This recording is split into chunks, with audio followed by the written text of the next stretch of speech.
More threats today from people feeling the pinch. I feel the pinch too. I still haven't paid rent. So if anybody wants a really good deal on something, please let me know. But we found these today. Beautiful condition. Brand new. Only installed once on empty boxes. And then the empty boxes were meant for display. And if you bought like, I guess like $2,000 or $3,000 worth of shit from Cerro Vega, you would get some of those. And I got some of those in a buyout a long time ago, back in the old place, when Larry F. was doing design work for Cerro Vega. So I think, that was right when they sold it. So they sold Cerro Vega and Diamond Audio both to an investor over there in LA. Is an Arab guy. And now it's owned by them, and they source everything in China. It doesn't matter. But anyways, I got these posted. But the threat. So let me tell you about the deal. So that way, if something happens to me, there's just there's breadcrumbs. So dude contacts me online, and he's like, I got some rims for trade. Do you do trades? I was like, well, and you guys can use this too, which is that when I do trades, I do 45% of street value, right? Because I'd rather have cash. But if I have to take in their trade and it has to compete with everything else that I have, I need to buy it at a discount, okay? So sometimes I'm accurate when I buy stuff. Sometimes I'm not accurate. So in this case, it was the power supply module. I posted it on Instagram. When I saw it and I looked at it, and it says on it that it was 140 amps at 14 volts. I was like, ooh, yeah, that looks pretty powerful. That's a nice thing to have. We turned it on, worked fine. It's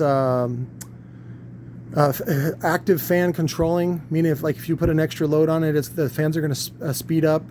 It's really cool, and it's very compact, especially for 140 amps. Now, as far as the power supply goes, there's actually other alternatives that are cheaper, and you get more power for it. But again, I didn't do all that research on the internet first, which I now realize I should. And a lot of times when you go into like a pawn shop, they'll do the same thing where they basically just use the internet against you whenever you're selling something, which is rightfully their right. You don't have to accept the offer. And if you're in a pinch, then it sucks for you. So, but we turned it on, the power supply over there on the bench, and I thought it was worth at least $200. And he just wanted like a simple 12 in a box, and he already had the amp. He's like, I got a 1500 watt amp. I said, let me see what the amp is. Well, it was a Planet Audio, of course, which is Boss. It does say 1500 watts on it. It was a monoblock, which means it's 2 ohm stable, class AB, had a 30 amp fuse on it, so it only does 300 watts. So I said, okay, and I looked around, and I wanted to give him one of these guys, like that one or that one or that one, but these are all single 4 ohms. So I go, you know what you really need is something that's a 2 ohm load. And so I looked over here, and what do you know, I had one that was for 2 ohm. It was a Recoil Audio RW series, which plays down to 30 hertz. It handles 300 watts. It's on par with the JL Audio W1. I explained all these things to him. He took the sub, which retails right now online for only $57. And I heard back today, he complained. He was like, hey man, you ripped me off. And his attitude is all wrong from the get-go. So he says, well, this is you can buy this for $57 online. I go, yeah. And I should have only given you $65 because when you look online, the value of the power supply, you can buy it brand new from Alibaba for only $216. Yeah. So I was like, I mean, you got to pay shipping. So let's say there's whatever, $100 in shipping. So that puts it at $300, right? And that's typically what it costs domestically if you can find a domestic vendor of that same product, which is about $300, whatever. His argument was that he has a receipt for $1,100. I'm like, well, I'm sorry, somebody else charged you $1,100 if you bought this thing. Like, that's not my responsibility. I gave you your woofer. It's very well matched and mannered for the amplifier that you have, which is a 2 ohm load and 300 watts. That's perfect. And but he disagreed, and of course calls me a bunch of names. He's like, we can do this either the easy way or the hard way. And he's like, I warned you. You don't have to be a dick. He's like, oh, you got so many woofers. Why don't you just give me a 1,000 watt woofer? I was like, well, first of all, a 1,000 watt woofer like a real 1,000 watts, right? Not like 1,000 watts max or something like that. That's actually a really significant woofer, and it would cost a lot more than what that power supply is worth. So, and I understand that he's emotional. I understand that, you know, he thinks this is unfair. It's not. It's actually very fair. In fact, it's probably better than what a pawn shop would have given him. And, you know, if you really want to be fair, I ended up finding a mechanic that wanted it for $140 because that's what I advertised it for on Instagram. And so 45% of $140 is less than that, less than the whatever. So woofer's $57. The box is, let's say $40, even though it's worth more than that, but let's say it's worth $40. So that's at $97.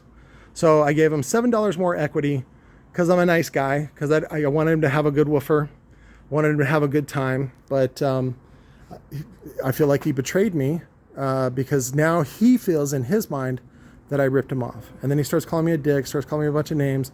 Again, those are not words that make me feel generous, that make me feel compassion towards people when somebody is attacking me that way. And he's like, well, dude, you got tons of woofers, you know, because I'm sure he went online and looked at the Robot Underground or whatever, the YouTube page, what you guys are looking at. And so he thinks I'm rich. I would love to be rich. I would love to be rich. I am not rich. I have to turn this into money because my landlord does not take hugs or kisses or favors to pay rent. I have to come up with $3,500, and I'm still short about $1,000. And here it is on the 8th of July, and I'm still short. So I may have to go down to the bank tomorrow and just do cash out of one of my credit cards, or two of my credit cards, or three of my credit cards, depending on where they're at, to pay the difference. And that's just the way it goes. I got to just suck it up and do it. Otherwise, I'm going to get evicted. I'm going to lose all this stuff because I have no money and I have nowhere to go. So, and don't feel sorry for me. Just, you know, if you want to support me, fucking support me. Again, I'm more than willing to look at if somebody wants to do, like, if I didn't have this big thing of rent over my head, I would actually make pretty good cash flow. I would actually make a pretty good living, but this is the situation that I'm in. I ended up sinking all my money, basically my life savings, right? First I sunk my life savings into the house, and then Beth Beatty took that, and her friend Jennifer. And then I sunk my next buildup of life savings into all of those frames and all that stuff from Concept, and I still had to pay them, even after the new owner came in and raised my rent to $3,500 a month when it was $2,000. And also,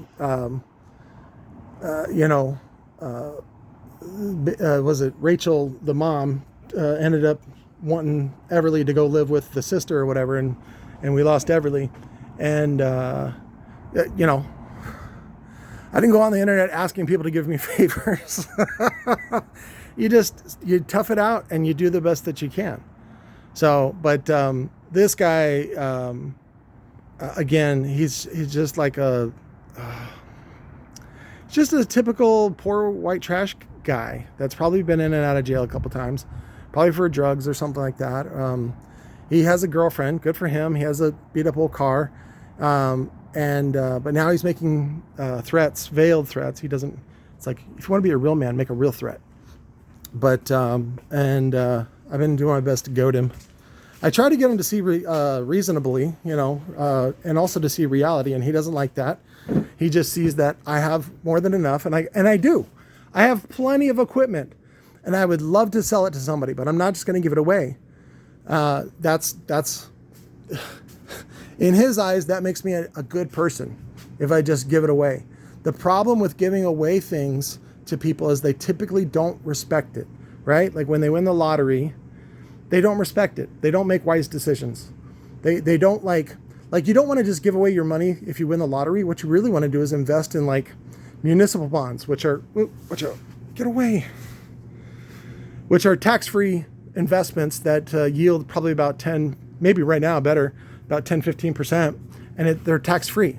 So what you do is you help like some city in America build a bridge or a park or whatever they want to borrow money for, and or a new power plant or whatever it is. The municipal bonds are on the bond market, and they're they're tax-free when you buy them.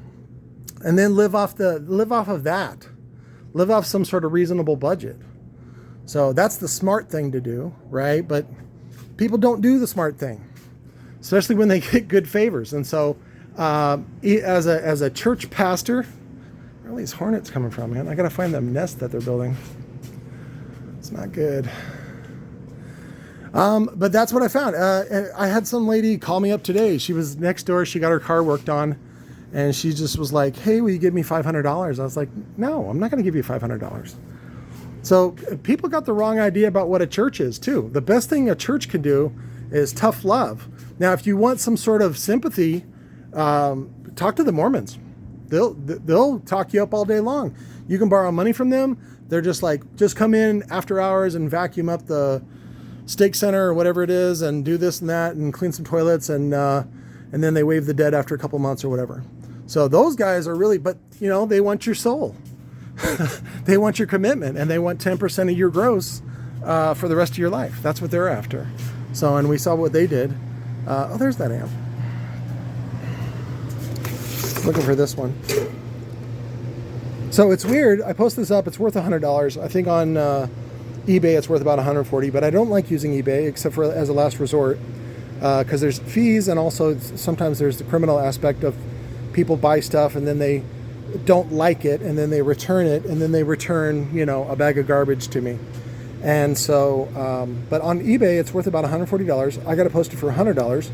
But when I've told a couple times I posted it for $80, and as soon as you break that barrier, as soon as you go down that low, then people want it for free. They go, I'll give you $40, I'll give you $60. Like even at $100, it's a fair value. Even if you offered $80, I still wouldn't accept it unless you showed up, because a lot of people make an offer and then they don't show up. So, oh, I got to look at that one too. JL, I got to get rid of that. Don't want anything to do with JL because it's a bunch of weirdos. We already talked about that yesterday. So, but yeah, I could give away a whole bunch of this stuff. Sure. Is it going to change your life? No. Is it going to make you have free base for a while? Sure. But you know, I want something, and I want something that's fair. I sell this for the lowest price on the internet, $45 shipped. Do I sell a lot of them? Actually, no. What am I supposed to do? Just give it away for free? What about my time? What about my family? What about my rent? Right? So, but these are the things you're going to run into. And that's why I tell you these things, is so that hopefully you don't fall in the trappings that I fell into, right? Like when your mechanic's widow is like, I'll be the bank on the house. And then she's like, I don't want to be the bank. Oop. And then she ends up selling the property out from under me. So, but I don't know. See, I don't really have room to complain, right? Because I have all this stuff. So I'm just supposed to shut up and not say anything. I'm so rich. And it's like, this is not being rich. This is about, like, you still have to turn this into money. Oh, speaking of which, I got these in on trade. I assume they work. Tell you what, I'll be a nice guy and do these for $100 each, plus shipping. So shipping, it depends on how far away you are from me. I'm in Arizona. If you want to pick them up local, it's $200 for the pair. This is the Power DVC. It's that one, not the chrome background, but I think this came out afterwards. I don't think they did the chrome. I think they did the chrome first, and then this was later. But they're not in, you know, mint shape, but they're okay. And they're worth probably about $150 each, plus shipping, but I'm not going to do that. I'm going to do the nice guy thing and do $100. And what's funny is, nice is always a relative term, right? Nice is always, well, you know, I got bills, you know, these are all the excuses that I get from a lot of people that threaten me over speaker stuff. And believe me, I've heard a lot of it. It's not just something, what's the word? This is just what happens when you deal with poor people. And I know, you know, I don't want to deal with rich people because, you know, what's funny is the irony is that rich people do the same thing. They have the same bad attitudes, right? And that's what I was describing yesterday in the video with the JL, especially the white people. They get real fucking uppity And they're like, you owe me because I'm white. And it's like, shut the fuck up. And you owe me because, you know, and then they just fill in the blank. What it is self-pity. And the thing that I realized was that it's not that money is the root of all evil. Self-pity is the root of all evil. So if you don't want to be evil, don't feel sorry for yourself. I don't feel sorry for myself. This is the bed that I've made. This is what I've lie in. Had the landlord come over. The air conditioner was leaking, condensation. And I don't want to mess with it because he's an air conditioner guy. And I don't want to cut into anything. But, you know, it was weird having a conversation with him because he's like, I thought you're smart, you know? And I'm like, I don't want to mess with your stuff, dude. You seem real sensitive about it. And then, you know, he's like, have you figured out another way to make money? I'm like, nope, this is the best way I know how to make money. And take care of my wife that's got long-term COVID. With, you know, we're just, see, that's the thing is, I'm just happy my wife has insurance through the state. I'm just happy that I have insurance through the VA. And from what I can tell, that's the attitude that is the most healthy, is just don't feel sorry for yourself. There's always somebody else that's worse off than you. Just do your best and hunker down and you know, and pray that you can make it through the day and pray that you can make it through the month. And then once you get that rent paid, you can start all over again. And you get another try. I think that is a worthy thing to go for, because you certainly don't want to give up, right? Because giving up means the end. You're done. I'm still excited to see what's going to happen with this. I don't know what's going to happen with this property. I don't know what's going to happen with all these dead speakers. I don't know what's going to happen with all this stuff. So, but what I do know is that when you start to let people know that you're injured, right? Like you need money or you're in need or whatever. This just happened. I was reading the article or listening to the video. ProPublica, I think, was doing the article on home investors, right? We buy ugly houses and how predatory they are. They even sent out a memo that said, find the pain in your customer and exploit that pain because you're the only one that can make it go away. That's not true, but they're using other people's pain as a sales tactic in order to get your house from you as cheap as possible. That's them practicing self-pity. Do you see how that is? You know, it's like the self-pity also leads to like murder because you don't have compassion for other people, right? You don't want to do that. So again, I'm here in Arizona. If you want to buy something at a reasonable price, I'm your guy. If you want something for free, probably not. Because I don't like to entertain that. I don't like getting people. Now, if I send you something that you didn't order and you're like, hey, thanks, Patrick. That's my way of touching dicks with you, okay? Without touching dicks. So like I had a guy, well, I won't even mention his name, but I'll name drop him. Brandon was this cute little boy that came over with Sammy and the guys who all ended up moving to Casa Grande, and they used to love to buy stuff from me and flip it and do all the, you know, what's it called? Race cars, basically, drifter cars and things like that. His parents helped him buy a fucking brand new Toyota. This was back in like 05, 06. And I was a little insulted because I was like, at the time we had an 06 Camry, and this guy who was like barely 18 also had a brand new 06 Camry, and I was just like, oh, fuck. Like, it kind of like, what am I doing? I need to step up my game. And, but anyways, it was a disaster. We ended up building a 15-inch SPLX woofer for him. And then I used the audio pulse cones that I had ordered like 100 from China, just as a trial because I knew that they were going to either throw them away or, you know, T.C.O.Z wasn't going to buy them because Audio Pulse had to file bankruptcy as well. And so I ended up building that for him. And anyways, he grew up and he's got babies and all that kind of stuff. And Sammy came over with his newborn, and it was really kind of cool to have a reunion with him. And last month, I had bought a woofer I built for him, which was a Rockford T215. And I think he was posting it for $300 with the box. And I said, dude, I'll give you $350 if you deliver it. And he's like, oh, fuck yeah, Pat. Like, this is really cool. Like, it was cool for him to not only pass it back to me, but then, you know, also to connect with me again, because I had given him lots of good deals and coached him and tried to help him be a decent person and make good choices. And the woofer just wasn't selling, because a lot of people, sometimes people see woofers that I build and they don't know what to think about it because it's nothing they've ever seen before. So, but that's the one that I did the video for on Instagram, is the Rockford T2, had a really low FS. And I ended up selling it for, I think, $6. Yeah, I ended up selling it for $6 to somebody else. And that's actually the only way that I can pay my rent, is by doing things like that. So what's funny is that woofer, according to, you know, Rockford Fosgate, is worth, you know, whatever, $1,000 or whatever they sell it for, or whatever they used to sell it for.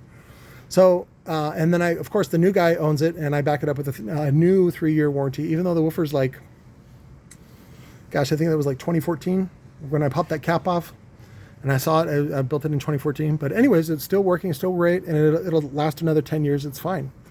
But those are the kind of things that I do for people, and I don't like to brag about it, because I just like it to be sort of like a cool thing between guys. Because what's funny is the way that everything seems to be now is like, it's just like big business.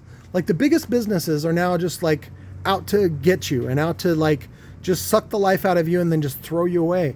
And I think that's a huge waste of a human. I think that's a huge waste of everybody's time. And I think it can be done better. What's funny is the people that hate me and they hate what I do, they look at me now and they go, look at you now. You can't even pay rent. You're a piece of shit. And I'm just like, okay, well, I disagree. I'm still going to keep leaning on this dream. I think it's a fun and exciting thing to do that's fulfilling. Maybe I'll sell my soul and go sell, you know, whatever, cars or something like that and make real money. I don't want to do that. I like what I do. I like helping you guys. I've been getting nothing but super positive responses from the video I posted yesterday about JL Audio, and I want to continue that as a series. I would love to see people collecting these. That's what you should start doing, is go to a car audio shop and collect them, because they're just going to throw them away. So collect them, clean them, grind them, prep them, get them all ready, and then just sit on them until we can order some coils from China. And then we can rebuild them. I would love to come up with some sort of cone. Of course, you can't make it look like JL's, but you can make it look similar, and just have some other similar looking solution. And then maybe you can put your own different brand on it. I don't want to use the Jazz Llama brand on that, or even if you call it Jazz Llama. But we can come up with another solution that makes it a refurbished product, and you should be able to sell a W3 for right around $200 to somebody. And so then your cost on it is maybe $40 to $60 with labor and parts and everything like that. That's a pretty good return on investment. And so those are the things that I want to see you guys do, because that's something that, again, you're plopping down, let's say $60 time and money, and maybe $80 in parts for like a pair of them. And then you turn that into a $400 solution for somebody. That's a really good thing to do. Does it cut into JL? Yeah. Is that an evil thing to do? I don't have JL calling me and threatening me and telling me, hey man, you need to be nice. You need to be nice, bro. We can settle this the easy way or the hard way. So, but this guy is, and again, I just want to share this with you, because this is also one of the things that you're going to run into whenever you're just dealing with the public in general. So I don't know if a lot of you guys have worked at like Best Buy or some sort of retail store. You see crazy people come in all the time. They're out there, and nobody's stopping them. we saw Jetta Green. We saw what Jetta Green did, right? She was mad at me because I'm a man. She was mad at me because I'm white. She was mad at me because I live in a big house. She doesn't know that I'm broke, right? Maybe she does now, and she doesn't care. And she's just full on crazy, abandoning her son and you know, jumping over the fence to come fight me.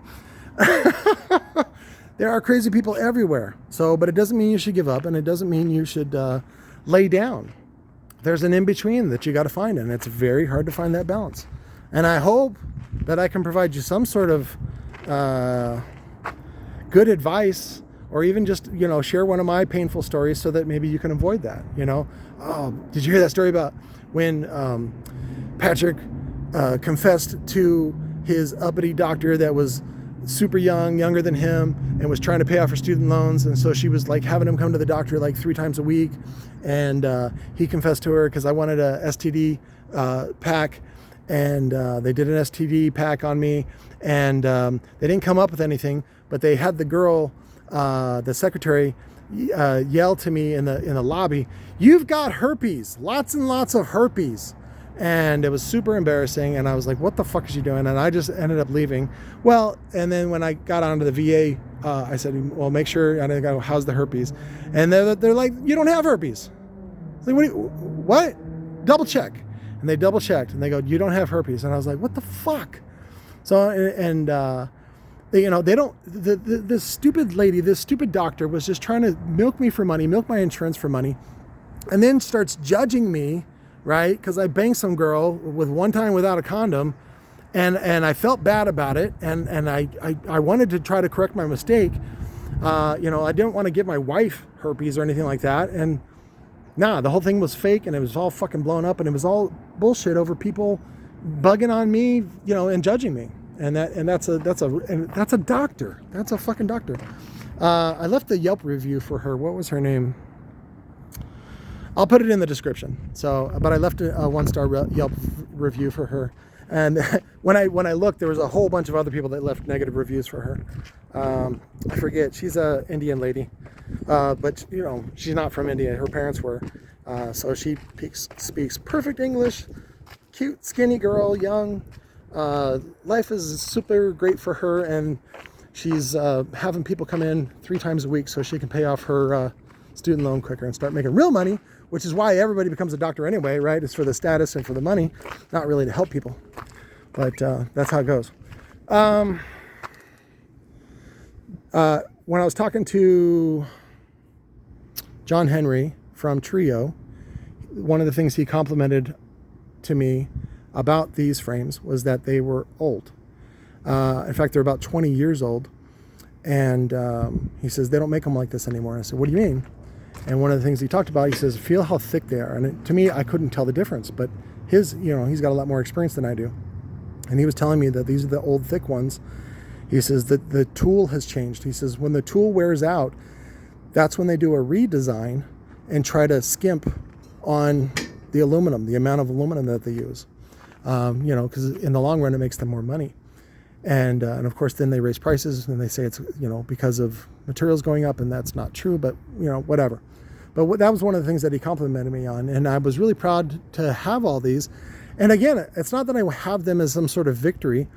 They only do good when they're connected to a motor and a diaphragm, and they're creating bass in your possession or in a possession of your client. So hit me up for these. I have lots of them. I will sell them below market value, and typically what I do is, if you're just going to buy like one or two, all I do is undercut lower to base, and then I throw in freebies. Like, I think he sells them for 25 bucks each or 20 bucks each or something like that, and then I sell them for 25 shipped. So I do free shipping, and then I also do the gasket and the terminals included. See, that's a really good deal. Is it a free deal? No, I'm not that cool. Sorry, I'm not that cool. See, I still need to get this fucking magnetizer up, right? But this is also a, this video, this is also a, if you ask nicely, I will do all kinds of great things for you guys. Somebody asked, they go, I really like it when you walk around the yard and then you rant. And I was like, well, I can do that. That's fun. I like to do that. But look at, I'm box rich. Look at that. All these good boxes. So, but because the people that I hired did a really shitty job on the roof, it's going to leak and it's going to ruin a whole bunch of them. But again, I got them all for free. So I'm box rich. Anyways, but everything is for sale. I'm not a pack rat, but I do use my genetic code that's within me of, I come from a family of pack rats. So my skills at being a pack rat are quite high, but everything is for sale. This unit normally goes, I think, new for right around 10 to 15 from China. Used, and the shape that it's in, I'll do it for $1,000. You just got to pay for the truck to come pick it up and all that kind of stuff. This is a really good press. I would love to use this for my own parts. I just don't think I'm ever going to get around to using it. It's a 220 volt AC, spins the flywheel, which spins that flywheel. It gains up all that momentum. And then I think it's this one.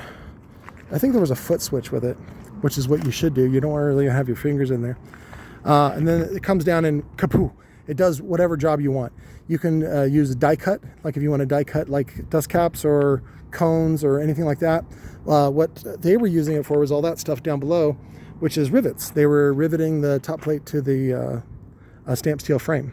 So, but I've gotten rid of virtually all the stamped steel frames. I scrapped all those out. And this is a great old machine, and I would love to do it for somebody for like $1,000. It's well worth that.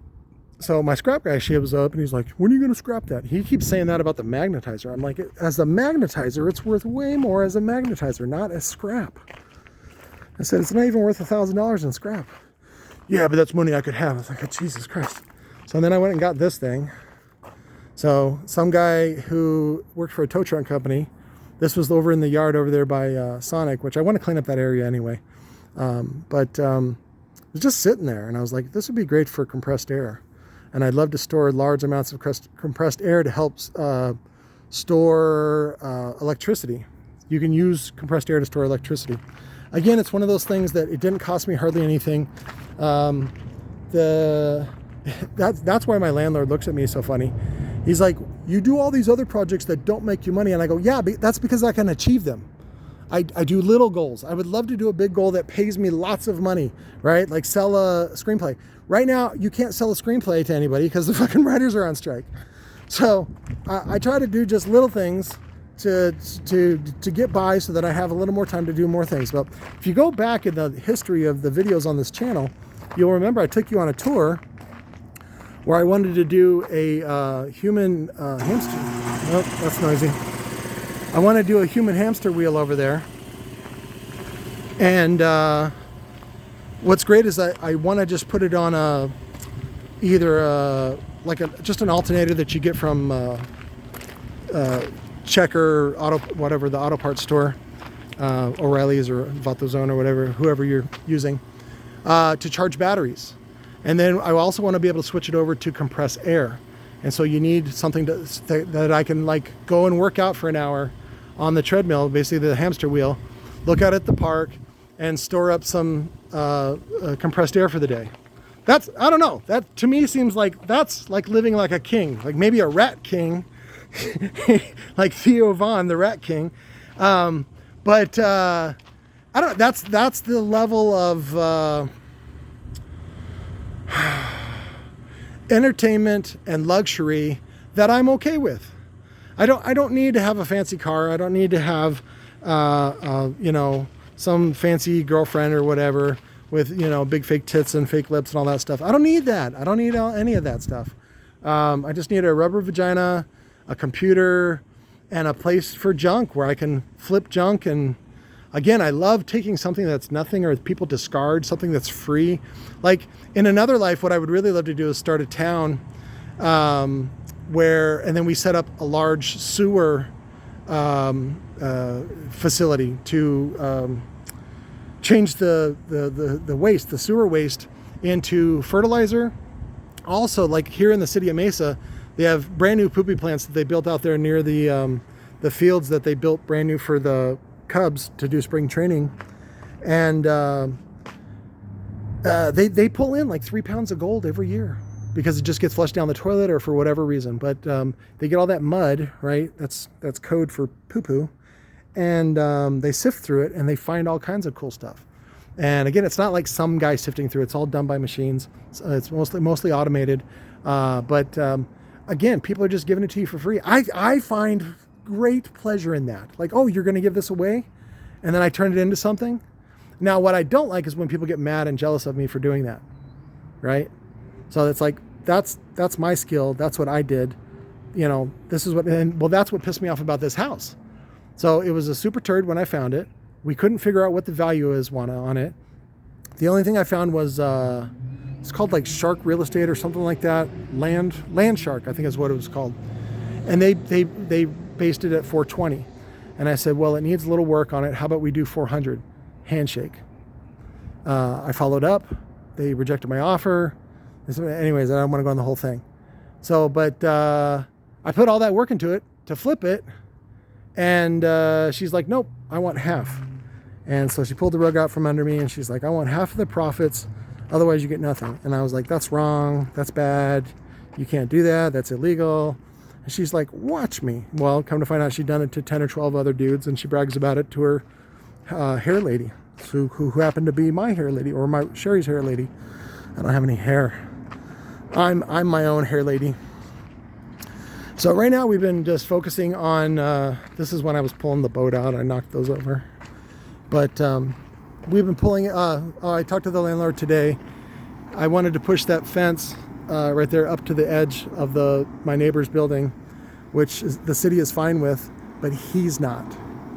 He's like, no, let's not do that. I'm like, okay, because I wanted to put more solar panels in here, but I can work with the room that I got, and we also want to put a shade here on the side of the house because it does get quite sunny in the summertime, and also you can help keep the air conditioner cooler and the sun off of the house. And so we can put solar panels on those, and it also provides shade for the dogs and things like that. But what I'd love to do is turn this into an entrance, a private entrance for the wife and I. So, because there is a driveway, and then it goes this way, and then we make a casita back there where all that stuff is. So there's a front door right there, and that would be our new casita, and then we can rent out the rest of this to like some felons or somebody like that. I don't know, somebody, whoever, well, Airbnb or whatever it is. So anyways, that's the plan, because that's all I can afford. The real plan is to get the fuck out of here and find a property that I can afford and move into. So, but that's expensive too. The move alone is at least $10,000. I don't have $10,000. I don't even have $3,500 to pay rent. So I got a cool fire barrel that the fire dudes get mad at me. So let's go see if Angry White Boy has come to pay me a visit. I was talking a bunch of shit to him. It was funny. He's like basically threatening me with violence, and I'm like, you know, violence is if you go down to violence, if you think violence is a solution, that's a punk ass bitch move. And we all know what happens to punk ass bitches in prison. So it is just a lot of shit talk. So, but like what happened with Jetta Green, I will definitely rethink allowing people to destroy my property while I film it.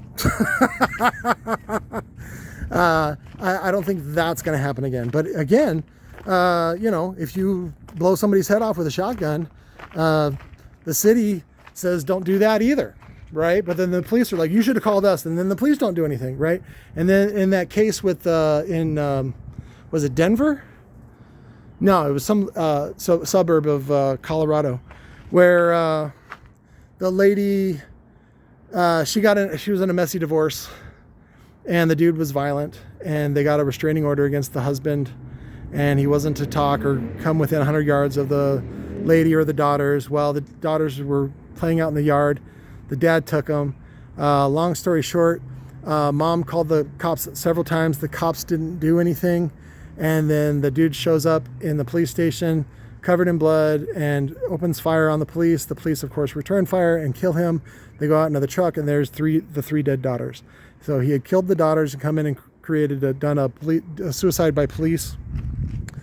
And the lady was like pissed, and so she sued the city. She's like, I told you guys to go arrest this guy. You knew where he was. I told you where he was. You didn't do anything about it. I'm going to sue you. Well, they took it all the way to the Supreme Court, and the Supreme Court says, yeah, the cops don't have to do anything if they don't like you, if not motivated. So again, what does that say about police? What does that say about, the stuff that Clarence Thomas is doing? What does that say about judges? What does that say about all of us? So again, just because they're doing it doesn't mean you have to do it. Now, does it mean you're going to get the short end of the stick a lot? Yeah. But what you're going to find out is that you're tougher than you think you are. Okay? Love you guys. I'll talk to you later.